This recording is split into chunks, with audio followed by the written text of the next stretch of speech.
तर जळगावमध्येही गिरीश महाजनांविरोधात निदर्शनं करण्यात आलेली आहेत। समता दलाच्या वतीनं जोरदार घोषणाबाजी करण्यात आली आहे। महाजन यांनी जाहीर माफी मागावी, अन्यथा जळगावमध्ये फिरू देणार नसल्याचा इशारा आंदोलकांनी दिलेला आहे, समता दलाच्या कार्यकर्त्यांनी दिलेला आहे।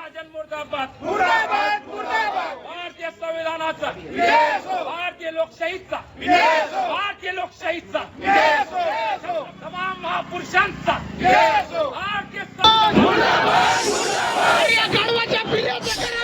मंत्री गिरीश महाजनांविरोधात राज्यात जोरदार आंदोलनं होताना दिसत आहेत। पुणे, सोलापूर, जळगावमध्ये भीमसैनिक आक्रमक झालेले आहेत।